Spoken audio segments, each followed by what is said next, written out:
Etc news की खास पेशकश की समझे तुहाडा स्वागत है। मैं हाँ नीरज पाली। अज दरअसल पहली खबर दे असीं गल करन जा रहे हैं विरोध की।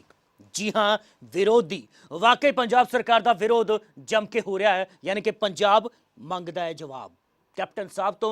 बेशक कैप्टन साहब जिन्नियां मर्जी प्रेस कॉन्फ्रेंसा कर लैन, बेशक अपनी पिठ थप्पड़ लैन, लेकिन कई अजिहे वर्ग ने जो सड़कों पर उतर चुके हैं।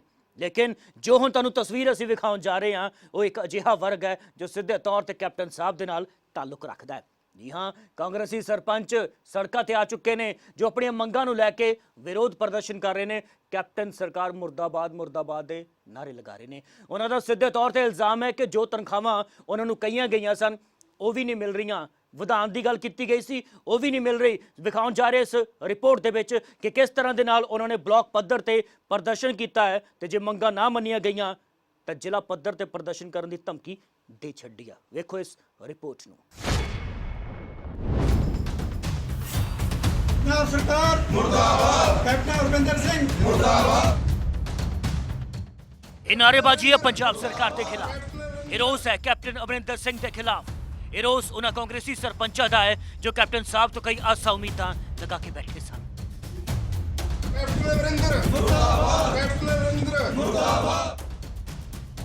तुसी सोच रहे होवोगे कि सरपंच अपनी सरकार के खिलाफ क्यों मोर्चा खोल रहे हैं, हैरानी तो होती है ना। अज तुहानूं दिखावांगे भी ते सुनावांगे भी, पर पहला तुसी सुनो सरपंच साहब दे जुबानी कि माजरा की है। सरपंचां दा कोई ग्रांटां आईयां होईयां ने ਉਹਦਾ ਲੈਣ ਦੇਣਾ ਜਿਹੜਾ 14ਵੇਂ ਜਾਂ 15ਵੇਂ ਵਿੱਤ ਕਮਿਸ਼ਨ ਦੀਆਂ ਜਿਹੜੀਆਂ ਗਰਾਂਟਾਂ ਨੇ ਉਹਦਾ ਲੈਣ ਦੇਣ 1 ਮਹੀਨੇ ਵਾਸਤੇ ਪੰਜਾਬ ਸਰਕਾਰ ਨੇ ਬੰਦ ਕਰਤਾ। ਪੰਚਾਇਤਾਂ ਪੈਸੇ ਪੱਲਿਓਂ ਖਰਚ ਕਰੀ ਖੜੀਆਂ ਨੇ, ਪੇਮੈਂਟ ਨਹੀਂ ਹੋ ਰਹੀ। अंदाजा तो तुहानूं लग गया होगा कि मुद्दा आखिर है की, क्यों सरपंच अपने दे खिलाफ हो रहे ने, क्यों इन्हां च रोस ते रोस होवे भी क्यों ना।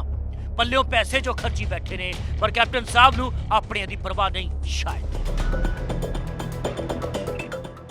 दरअसल 4 साल तो सत्ता का सुख भोग रही कैप्टन सरकार खिलाफ हुण अपने मैदान च उतर चुके हैं।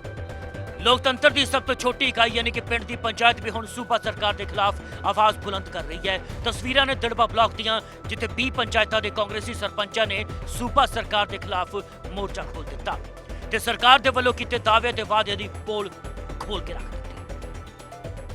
सरकार ਦੇ ਖਿਲਾਫ ਹੈ ਜੀ ਇਹ ਸਾਡਾ ਜਿਹੜਾ ਸਰਪੰਚਾਂ ਦਾ ਕੋਈ ਗਰਾਂਟਾਂ ਆਈਆਂ ਹੋਈਆਂ ਨੇ ਉਹਦਾ ਲੈਣ ਦੇਣਾ ਜਿਹੜਾ 14ਵੇਂ ਜਾਂ 15ਵੇਂ ਵਿੱਤ ਕਮਿਸ਼ਨ ਦੀਆਂ ਜਿਹੜੀਆਂ ਗਰਾਂਟਾਂ ਨੇ ਉਹਦਾ ਲੈਣ ਦੇਣ 1 ਮਹੀਨੇ ਵਾਸਤੇ ਪੰਜਾਬ ਸਰਕਾਰ ਨੇ ਬੰਦ ਕਰਤਾ। ਪੰਚਾਇਤਾਂ ਪੈਸੇ ਪੱਲਿਓਂ ਖਰਚ ਕਰੀ ਖੜੀਆਂ ਨੇ, ਪੇਮੈਂਟ ਨਹੀਂ ਹੋ ਰਹੀ।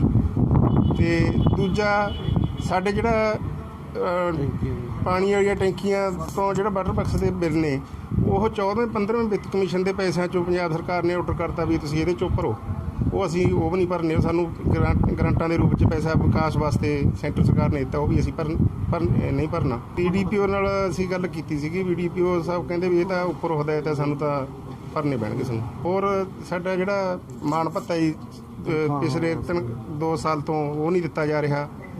ਤੇ ਜਿਹੜਾ ਇੱਕ ਸਾਡੀ ਜਿਹੜੀ ਪੰਚਾਇਤ ਫੰਡ ਹੈਗਾ ਜ਼ਮੀਨਾਂ ਦੀ ਬੋਲੀ ਹੁੰਦੀ ਹੈ ਉਹਦਾ ਜਿਹੜਾ 18% ਤੋਂ ਕਟੌਤੀ ਜਿਹੜੀ ਜਮ੍ਹਾਂ ਹੁੰਦੀ ਹੈ 18% ਤੋਂ ਵਧਾ ਕੇ 30-32% ਕਰਤੀ। ਉਹ ਅਸੀਂ ਚਾਹੁੰਦੇ ਹਾਂ ਵੀ ਉਹੀ 18% ਦੀ ਰਹੇ। ਸਾਰੇ ਕਾਂਗਰਸ ਦੀ ਸਰਪੰਚ ਨੇ ਜੀ ਇਹ। सरपंचा च रोस है तो इल्जाम है कि सरकार वालों कोई ग्रांटा नहीं दी जा रही, जो तनख्वाह उन्होंने मिल रही है वो भी महज 1200 रुपये है। पिंड के विकास के लिए सरकार कुछ भेज ही नहीं रही, विकास कार्य रुके हुए ने। जेकर सरकार ने गौर न किया तो संघर्ष होर तिखा किया जाएगा। ਸਾਡੀਆਂ ਮੰਗਾਂ ਤਾਂ ਇੱਕ ਤਾਂ ਜਿਹੜੀ 14ਵੀਂ ਵਿੱਤ ਕਮਿਸ਼ਨ ਦੀ ਗ੍ਰਾਂਟ ਹੈ ਜੀ ਉਹ ਤੇ ਰੋਕ ਲਾਤੀ, ਉਹ ਅਸੀਂ ਖਿਲਾਉਣੀ ਜ਼ਰੂਰ ਚਾਹੁੰਦੇ ਹਾਂ ਕਿਉਂਕਿ ਸਾਰੇ ਸਰਪੰਚਾਂ ਨੂੰ ਪਹਿਲਾਂ ਕਿਹਾ ਗਿਆ ਵੀ 31 ਮਾਰਚ ਤੋਂ ਪਹਿਲਾਂ ਕੰਮ ਕਰੋ। ਉਹ ਕੰਮ ਕਰਨ ਦੇ ਅਸੀਂ ਜਲਦੀ ਸਾਰੇ ਸਰਪੰਚਾਂ ਨੇ ਆਪੋ ਆਪਦੇ ਪਿੰਡਾਂ 'ਚ ਕੰਮ ਕਰਤਾ। ਕੰਮ ਕਰਨ ਤੋਂ ਬਾਅਦ ਜਦੋਂ ਅਸੀਂ ਚੈੱਕ ਕੱਟਣ ਦੀ ਗੱਲ ਕਰੀ ਤਾਂ ਉਹ ਖਾਤੇ ਇਹਨਾਂ ਨੇ ਬੰਦ ਕਰਤੇ ਜੀ। ਦੂਜੀ ਮੰਗ ਸਰਪੰਚਾਂ ਦਾ ਜਿਹੜਾ ਮਾਣ ਭੱਤਾ ਹੈ ਉਹ ਬਿਲਕੁਲ ਨਹੀਂ ਦਿੱਤਾ, ਕਿਸੇ ਵੀ ਕਿ 1 ਸਾਲ ਦਾ ਵੀ ਨਹੀਂ ਆਏਗਾ। ਜਿਹੜੀ ਕਿ ਤਨਖਾਹ ਪਹਿਲਾਂ ਤਾਂ ਉਹੀ ਬਹੁਤ ਜ਼ਿਆਦਾ 1200 ਰੁਪਏ ਸਰਪੰਚ ਦੀ ਤਨਖਾਹ। ਸਰਪੰਚ ਦਾ 1 ਦਿਨ ਦਾ ਖਰਚਾ ਆ ਜਾਂਦਾ 1200 ਰੁਪਏ ਦਾ ਜੀ। ਪਹਿਲਾਂ ਤਾਂ ਉਹੀ ਤਨਖਾਹ ਵਾਧੂ ਹੈ, ਸਾਨੂੰ 1200 ਵੀ ਨਹੀਂ ਮਿਲਿਆ, ਹੋਰ ਵਧਾਉਣੀ ਦਾ ਕਿਹੜੀ ਗਲਤੀ। ਅਸੀਂ ਦੇਖੋ ਹੁਣ ਤਾਂ ਬਲਾਕ ਪੱਧਰ ਤੇ ਹੋ ਰਹੇ ਨੇ ਜੀ, ਫਿਰ ਜ਼ਿਲ੍ਹਾ ਪੱਧਰ ਤੇ ਕਰਾਂਗੇ, ਫਿਰ ਕਿਤੇ ਪੰਜਾਬ ਪੱਧਰ ਤੇ ਵੀ ਕਰਾਂਗੇ।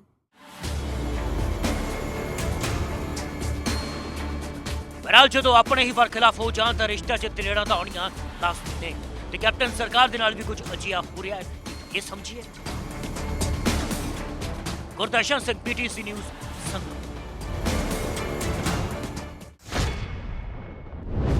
ਰਿਸ਼ਤਿਆਂ 'ਚ ਦਰਾਰ ਕੋਈ ਨਵੀਂ ਗੱਲ ਨਹੀਂ। ਦਰਅਸਲ ਰਿਸ਼ਤਿਆਂ ਨੂੰ ਲੈ ਕੇ ਕਈ ਤਰ੍ਹਾਂ ਦੇ ਸਵਾਲ ਖੜੇ ਹੁੰਦੇ ਨੇ ਕਿ ਰਿਸ਼ਤਿਆਂ ਦੇ ਵਿੱਚ ਦਰਾਰ ਆਖਿਰਕਾਰ ਆਉਂਦੀ ਕਿਉਂ ਹੈ। ਰਿਸ਼ਤਿਆਂ ਦੇ ਵਿੱਚ ਜੋ ਦਰਾਰ ਆਉਂਦੀ ਹੈ ਉਸ ਦੇ ਪਿੱਛੇ ਵਜ੍ਹਾ ਕੀ ਹੁੰਦੀ ਹੈ, ਸਵਾਲ ਤਾਂ ਕਈ ਵਾਰ ਉੱਠੇ ਨੇ। ਖਬਰਾਂ ਕਈ ਵਾਰ ਤੁਸੀਂ ਵੇਖਿਆ ਸੁਣੀਆਂ ਹੋਣਗੀਆਂ, ਲੇਕਿਨ ਅੱਜ ਜੋ ਤੁਹਾਨੂੰ ਅਸੀਂ ਖਬਰ ਵਿਖਾਉਣ ਜਾ ਰਹੇ ਹਾਂ ਇਹ ਦਰਅਸਲ ਦੋ ਰਿਸ਼ਤਿਆਂ ਦੇ ਦਰਾਰਾਂ ਦੀ ਹੈ। ਜੀ ਹਾਂ, ਦੋ ਥਾਵਾਂ ਤੇ, ਇੱਕ ਮੋਗਾ ਤੇ ਇੱਕ ਬਰਨਾਲਾ ਤੋਂ ਦੋ ਮਹਿਲਾਵਾਂ ਦੀ ਮੌਤ ਹੋ ਗਈ ਹੈ। ਕਿਹਾ ਜਾ ਰਿਹਾ ਹੈ ਕਿ ਇੱਕ ਮਹਿਲਾ ਨੇ ਆਤਮ ਹੱਤਿਆ ਕਰ ਲਈ, ਲੇਕਿਨ ਮਾਂ-ਬਾਪ ਦਾ ਸਿੱਧੇ ਤੌਰ ਤੇ ਇਲਜ਼ਾਮ ਹੈ ਕਿ ਸਹੁਰਿਆਂ ਨੇ ਮਾਰ ਦਿੱਤਾ। ਤੇ ਦੂਸਰੇ ਪਾਸੇ ਆਪਣੀ ਪਤਨੀ ਤੇ ਇੱਕ ਸ਼ਖਸ, ਉਸ ਦਾ ਪਤੀ, ਉਸ ਦੇ ਚਰਿੱਤਰ ਤੇ ਸ਼ੱਕ ਕਰਦਾ ਸੀ, ਉਸਨੇ ਮੌਤ ਦੇ ਘਾਟ ਉਤਾਰ ਦਿੱਤਾ। ਇਲਜ਼ਾਮ ਤਾਂ ਇਹੋ ਲੱਗੇ ਨੇ। ਵਿਖਾਉਣ ਜਾ ਰਹੇ ਹਾਂ ਆਪਣੀ ਇਸ ਰਿਪੋਰਟ ਦੇ ਵਿੱਚ ਕਿ ਕਿਸ ਤਰ੍ਹਾਂ ਦੇ ਨਾਲ ਰਿਸ਼ਤੇ ਤਾਰ-ਤਾਰ ਹੋਏ ਨੇ। ਦੇਖੋ।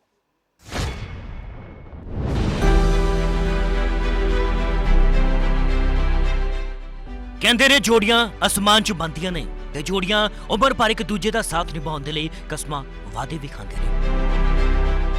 ਪਰ ਕਈ ਵਾਰ ਵੇਖਿਆ ਗਿਆ ਹੈ ਕਿ ਇਹਨਾਂ ਰਿਸ਼ਤਿਆਂ 'ਚ ਪੈਂਦੀ ਫਿੱਕ ਨੇ ਇਹਨਾਂ ਨੂੰ ਤਾਰ-ਤਾਰ ਕਰ ਦਿੱਤਾ। ਅਜਿਹਾ ਕਿਉਂ ਹੁੰਦਾ ਹੈ, ਕਿਸੇ ਨੇ ਕਦੇ ਸੋਚਿਆ ਹੀ ਨਹੀਂ। ਇਕੱਠਿਆਂ ਜੂਨ ਮਰਨ ਦੀਆਂ ਕਸਮਾਂ ਖਾਣ ਵਾਲੇ ਕਿਉਂ ਇੱਕ ਦੂਜੇ ਨਾਲ ਟੁੱਟ ਜਾਂਦੇ ਨੇ, ਇਹ ਸਵਾਲ ਤਾਂ ਹਰ ਕਿਸੇ ਦੇ ਜ਼ਿਹਨ 'ਚ ਆਉਣੇ ਲਾਜ਼ਮੀ ਹੁੰਦੇ ਨੇ। ਫਿਰ ਉਸ ਵੇਲੇ ਸ਼ਾਇਦ ਇਨਸਾਨ ਆਪਣੀ ਸੋਚ ਤੋਂ ਪਰੇ ਸੋਚਾਂ ਸੋਚ ਜਾਂਦਾ ਹੈ, ਜਾਂ ਫਿਰ ਸੰਸਾਰਿਕ ਵਸਤੂਆਂ ਦਾ ਲੋਭ ਉਸ ਨੂੰ ਲੈ ਕੇ ਬੈਠ ਜਾਂਦਾ ਹੈ, ਜਾਂ ਫਿਰ ਇਹ ਕਹਿ ਲਵੋ ਕਿ ਸ਼ੱਕ ਦਾ ਦਾਇਰਾ ਇੰਨਾ ਵੱਧ ਜਾਂਦਾ ਹੈ ਕਿ ਇਨਸਾਨ ਉਹ ਕਰ ਬੈਠਦਾ ਜਿਸ ਬਾਰੇ ਕਦੇ ਸੋਚਿਆ ਨਾ ਹੋਵੇ। ਤੇ ਕਸਮਾਂ ਦੇ ਸਿਰ ਤੇ ਬਣਾਏ ਰਿਸ਼ਤੇ ਧੜਕ ਕਰਕੇ ਟੁੱਟ ਵੀ ਜਾਂਦੇ ਨੇ। ਜ਼ਿੰਦਗੀਆਂ ਹੀ ਨਹੀਂ, ਦੋ ਪਰਿਵਾਰ ਤਬਾਹ ਹੋ ਜਾਂਦੇ ਨੇ।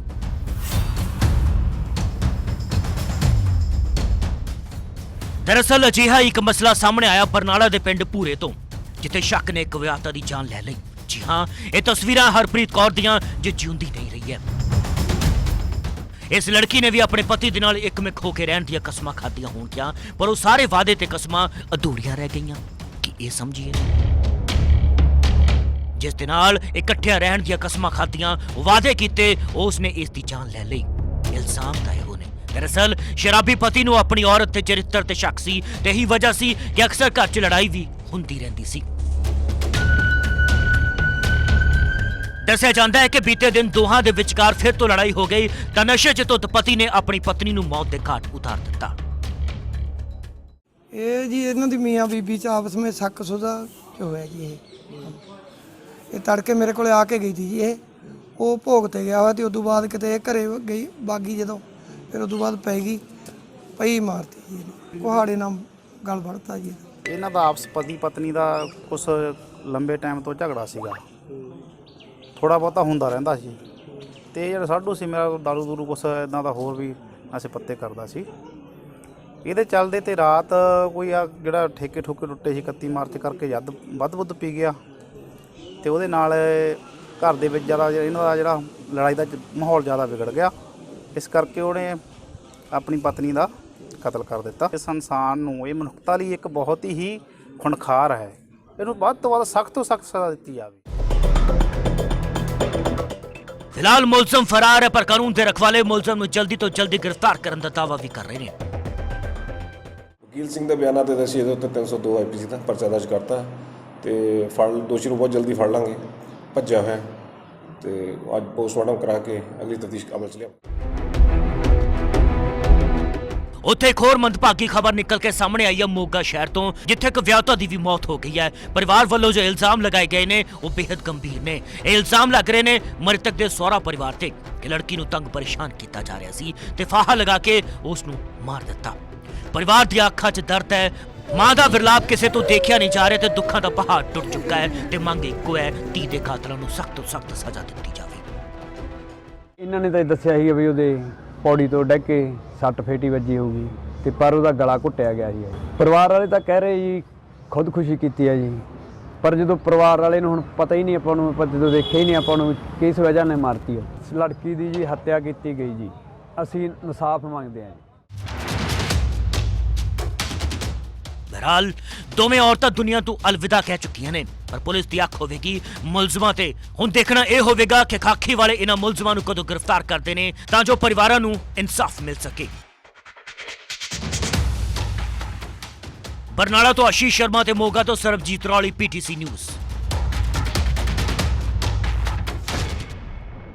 ਪੇਸ਼ ਕਰਨ ਜਾ ਰਹੇ ਇੱਕ ਅਜਿਹੀ ਖਬਰ ਜੋ ਵਾਕਈ ਤੁਹਾਡੇ ਰੌਂਗਟੇ ਖੜੇ ਕਰ ਦੇਵੇਗੀ। ਦਰਅਸਲ ਪੀਟੀਸੀ ਨੇ ਕੁਝ ਚਿਰ ਪਹਿਲਾਂ ਇੱਕ ਖੁਲਾਸਾ ਕੀਤਾ ਸੀ, ਵੱਡਾ ਖੁਲਾਸਾ ਕੀਤਾ ਸੀ ਕਿ ਕੁਝ ਗੁੰਡਾ ਅਨਸਰ ਜੋ ਸਿਆਸਤ ਦੇ ਵਿੱਚ ਵੀ ਕਦਮ ਰੱਖਣਾ ਚਾਹੁੰਦੇ ਨੇ ਜਾਂ ਹੈ, ਉਹ ਆਪਣੇ ਆਪ ਦੇ ਉੱਤੇ ਗੁੰਡਿਆਂ ਦੇ ਕੋਲੋਂ ਹਮਲਾ ਕਰਵਾਉਂਦੇ ਨੇ ਤਾਂ ਕਿ ਉਹਨਾਂ ਨੂੰ ਪੁਲਿਸ ਸੁਰੱਖਿਆ ਮੁਹੱਈਆ ਹੋ ਸਕੇ। ਅਜਿਹੇ ਹੀ ਇੱਕ ਗੁੰਡੇ ਦਾ ਪਰਦਾਫਾਸ਼ ਕੀਤਾ ਪੰਜਾਬ ਪੁਲਿਸ ਨੇ। ਪੂਰਾ ਕਿੱਸਾ ਤੁਹਾਨੂੰ ਵਿਖਾਉਣ ਜਾ ਰਹੇ ਹਾਂ। ਦਰਅਸਲ ਪਹਿਲਾਂ ਦੱਸ ਦਈਏ ਕਿ ਖੰਨਾ ਪੁਲਿਸ ਨੇ ਇੱਕ ਅਜਿਹੇ ਮਹੰਤ ਨੂੰ ਜੋ ਕਿ ਸ਼ਿਵ ਸੈਨਾ ਪੰਜਾਬ ਦੇ ਨਾਲ ਤਾਲੁਕਾਤ ਰੱਖਦਾ ਹੈ, ਉਸ ਨੂੰ ਗ੍ਰਿਫਤਾਰ ਕੀਤਾ ਹੈ, ਜਿਸ ਤੇ ਇਲਜ਼ਾਮ ਲੱਗੇ ਨੇ ਕਿ ਉਸਨੇ ਤੇ ਉਸਦੇ ਦੋ ਮੁੰਡਿਆਂ ਨੇ ਕਿਸੇ ਦੇ ਨਾਲ ਗੁੰਡਾਗਰਦੀ ਕੀਤੀ।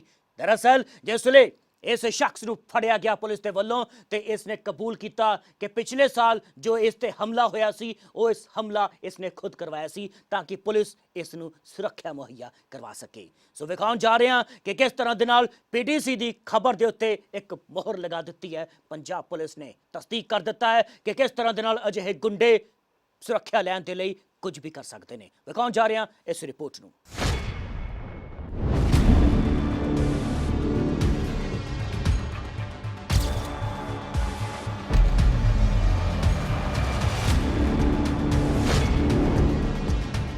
ਕੀ ਤੁਹਾਨੂੰ ਇਹ ਚਿਹਰਾ ਯਾਦ ਹੈ? ਪਿਛਲੇ ਸਾਲ ਇਸ ਸ਼ਖਸ ਦੇ ਨਾਲ ਜੁੜਿਆ ਇੱਕ ਵੱਡਾ ਖੁਲਾਸਾ ਕੀਤਾ ਸੀ ਪੀਟੀਸੀ ਨਿਊਜ਼। ਪੰਜਾਬ ਦੇ ਵਿੱਚ ਸ਼ਿਵ ਸੈਨਾ ਦੇ ਨਾਮ ਤੇ ਤਕਰੀਬਨ 28 ਵੱਖੋ-ਵੱਖ ਜਥੇਬੰਦੀਆਂ ਸਰਗਰਮ ਨੇ। ਇਹਨਾਂ ਦੇ ਆਗੂ ਅਕਸਰ ਹੀ ਅਖਬਾਰਾਂ ਦੀਆਂ ਸੁਰਖੀਆਂ ਬਣਦੇ ਨੇ, ਕਦੇ ਕੋਈ ਭੜਕਾਊ ਬਿਆਨ ਦੇ ਕੇ ਤਾਂ ਕਦੇ ਕਿਸੇ ਵੱਲੋਂ ਮਿਲੀ ਹੋਈ ਜਾਨਲੇਵਾ ਧਮਕੀ ਕਰਕੇ। ਸਰਕਾਰੀ ਸੁਰੱਖਿਆ ਹਾਸਲ ਕਰਨ ਵਾਲੇ ਇਹ ਵਿਅਕਤੀ ਕੌਣ-ਕੌਣ ਨੇ, ਇਹ ਆਗੂ ਕੌਣ-ਕੌਣ ਨੇ, ਅਕਸਰ ਤੁਸੀਂ ਵੇਖੇ ਹੀ ਹੋਣੇ, ਨਹੀਂ ਵੇਖੇ ਦੁਬਾਰਾ ਦਿਖਾ ਦਿੰਦੇ।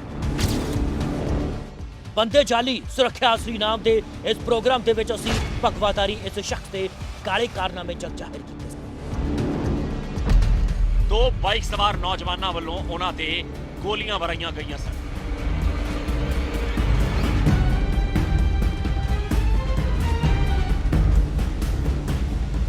ਇਸ ਹਮਲੇ ਤੋਂ ਬਾਅਦ ਸ਼ਿਵ ਸੈਨਾ ਪੰਜਾਬ ਦੇ ਵਰਕਰਾਂ ਵੱਲੋਂ ਵੱਡੇ ਪੱਧਰ ਤੇ ਪ੍ਰਦਰਸ਼ਨ ਕੀਤੇ ਗਏ, ਹਾਈਵੇ ਜਾਮ ਕੀਤੇ ਗਏ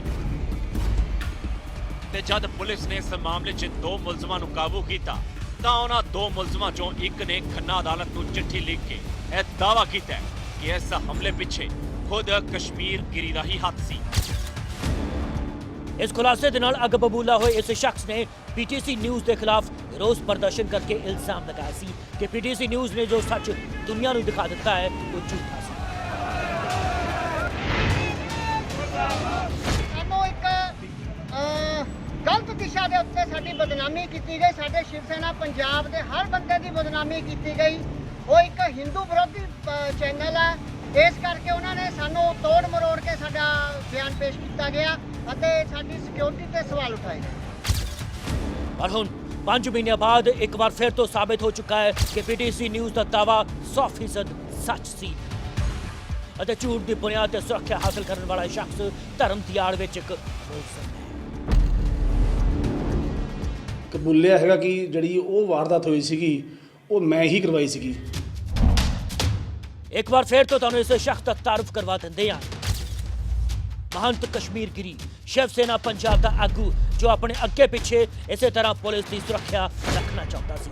ਇਸ ਦੇ ਲਈ ਉਸਨੇ ਹਰ ਹੀਲਾ ਵੀ ਵਰਤਿਆ। ਹਾਲਾਂਕਿ ਇਸ ਸਮੇਂ ਨਜ਼ਰ ਆ ਰਹੀ ਇਹ ਸੁਰੱਖਿਆ ਨਹੀਂ ਸਗੋਂ ਪੁਲਿਸ ਦੀ ਗ੍ਰਿਫਤਾਰੀ ਹੈ। ਜੀ ਹਾਂ, ਇੱਕ ਗ੍ਰਿਫਤ ਵਿੱਚ ਹੈ ਪੁਲਿਸ ਦੀ। ਇੱਕ ਨੌਜਵਾਨ ਨੂੰ ਬੁਰੀ ਤਰ੍ਹਾਂ ਦੇ ਨਾਲ ਕੁੱਟਣ ਦੇ ਮਾਮਲੇ ਵਿੱਚ ਮਹੰਤ ਕਸ਼ਮੀਰ ਗਿਰੀ ਨੂੰ ਪੁਲਿਸ ਨੇ ਗ੍ਰਿਫਤਾਰ ਕੀਤਾ ਹੈ। ਪਰ ਇਸ ਦੌਰਾਨ ਉਸਨੇ ਪੀਟੀਸੀ ਨਿਊਜ਼ ਦੇ ਖੁਲਾਸੇ ਦਾ ਸੱਚ ਬਿਆਨ ਜ਼ਰੂਰ ਕਰਕੇ ਰੱਖ ਦਿੱਤਾ। ਸਬੂਤਾਂ ਦੇ ਨਾਲ ਪੀਟੀਸੀ ਨਿਊਜ਼ ਨੇ ਵਿਖਾਇਆ ਸੀ ਕਿ ਮਾਰਚ 2020 ਚ ਹੋਇਆ ਮਹੰਤ ਕਸ਼ਮੀਰ ਗਿਰੀ ਤੇ ਜਾਨਲੇਵਾ ਹਮਲਾ ਇੱਕ ਸਾਜ਼ਿਸ਼ ਸੀ, ਜਿਸ ਦਾ ਕਰਤਾ ਧਰਤਾ ਵੀ ਉਹ ਖੁਦ ਹੀ ਸੀ। ਸਰਕਾਰੀ ਸੁਰੱਖਿਆ ਲੈਣ ਦੇ ਲਈ ਇਸ ਸ਼ਖਸ ਨੇ ਆਪਣੇ ਉੱਤੇ ਗੋਲੀਆਂ ਦੇ ਨਾਲ ਹਮਲਾ ਕਰਵਾਇਆ ਸੀ। ਪਰ 2 ਮਹੀਨੇ ਬਾਅਦ ਫੜੇ ਗਏ ਦੋ ਮੁਲਜ਼ਮਾਂ ਚੋਂ ਇੱਕ ਨੇ ਖੰਨਾ ਅਦਾਲਤ ਨੂੰ ਚਿੱਠੀ ਲਿਖ ਕੇ ਇਸ ਹਮਲੇ ਦੀ ਪੋਲ ਖੋਲ ਕੇ ਰੱਖ ਦਿੱਤੀ ਸੀ।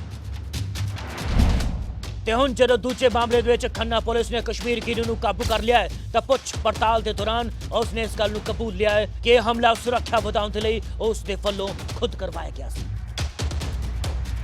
ਜਦੋਂ ਅਸੀਂ ਇਹਦੇ ਵਿੱਚ ਆਹ ਜਿਹੜਾ ਪਰਚਾ ਸੀ ਜਿਹਦੇ 'ਚੋਂ 120 ਵਿੱਚ ਅਸੀਂ ਉਹਨੂੰ ਅਰੈਸਟ ਕੀਤਾ ਹੈਗਾ, ਉਹ 'ਚ ਉਹਨੇ ਆਪਣਾ ਕਬੂਲਿਆ ਹੈਗਾ ਕਿ ਜਿਹੜੀ ਉਹ ਵਾਰਦਾਤ ਹੋਈ ਸੀਗੀ ਉਹ ਮੈਂ ਹੀ ਕਰਵਾਈ ਸੀਗੀ ਜੀ। ਉਹਦੇ ਕੋਲੇ ਸਿਕਿਉਰਿਟੀ ਦਾ ਇੱਕ ਬੰਦਾ ਸੀ, ਉਹ ਚਾਹੁੰਦਾ ਸੀ ਕਿ ਮੇਰੀ ਸਿਕਿਉਰਿਟੀ ਵਾਜੇ ਤੇ ਇਸ ਲਈ ਉਹਨੇ ਆ ਡਰਾਮਾ ਰਚਿਆ।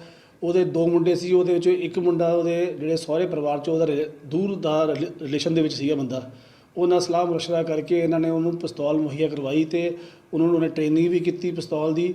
ਉਹਦੇ ਬਾਅਦ ਉਹਨੇ ਇੱਥੇ ਆ ਕੇ ਅਟੈਕ ਕੀਤਾ। ਆ ਸਾਰਾ ਉਹਨੇ ਡਰਾਮਾ ਰਚਿਆ ਸੀ, ਇਸ ਗੱਲ ਨੂੰ ਉਹਨੇ ਐਕਸੈਪਟ ਕੀਤਾ ਹੈ।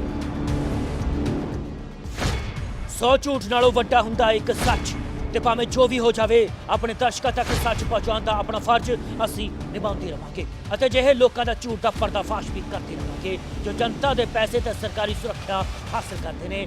ਇਸ ਲਈ ਕਸ਼ਮੀਰ ਗਿਰੀ ਵਰਗੇ ਲੋਕ ਸੁਚੇਤ ਰਹਿਣ, ਕਿਉਂਕਿ ਪੀਟੀਸੀ ਨਿਊਜ਼ ਆਪਣੀ ਜ਼ਿੰਮੇਵਾਰੀ ਤੋਂ ਪਿੱਛੇ ਹਟਣ ਵਾਲਾ ਨਹੀਂ। ਚੰਡੀਗੜ੍ਹ ਤੋਂ ਦਲਜੀਤ ਸਿੰਘ ਦੇ ਨਾਲ ਗੁਰਦੀਪ ਸਿੰਘ, ਪੀਟੀਸੀ ਨਿਊਜ਼, ਖੰਨਾ।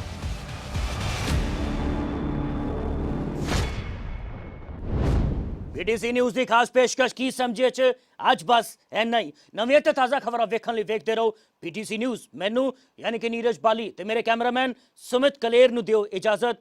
ਕੱਲ ਮਿਲਦੇ ਹਾਂ ਇਸੇ ਪ੍ਰੋਗਰਾਮ ਕੀ ਸਮਝੀਏ ਚ। ਯਾਦ ਹੈ ਨਾ, ਕੀ ਸਮਝੀਏ।